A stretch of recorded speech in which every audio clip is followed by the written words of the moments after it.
Hi, I'm Carrie Millspaw, and I'm recapping my session 9 with Angela Gower Johnson. And in this session in particular, she had picked up on something I had messaged to her earlier in the week. Couldn't wait to discuss this topic. It was in regards to men and dating. In particular, I have an outlook on men that they don't know how to speak to women, they're not emotional like we are, they never connect. And she drilled it down a little bit to detail, which got me really clear where this comes from. My ex-husband, my father, my ex-boyfriend were all very robotic to me, was the description I gave them, more or less in regards to not being emotional. Like I didn't see any signs of compassion from them.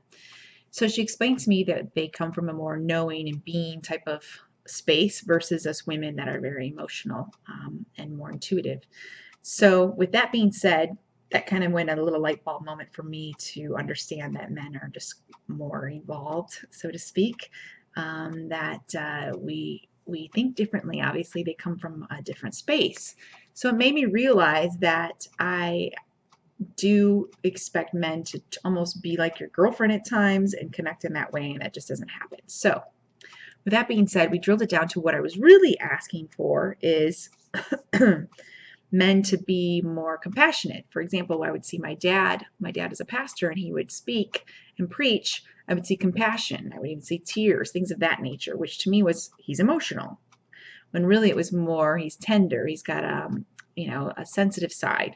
And that's really what I'm looking for in a companion. Is a man that's strong, of course, in his true male self, his alpha self, but also with compassion. So I'm running questions such as I destroy and uncreate everything I know about men, all times a godzillion, right and wrong, good and bad, all nine, pod, poc, shorts, boys, and beyond. I've been running that to help eliminate these beliefs that I have that men are almost unfeeling and don't have these human components. So this is helping me.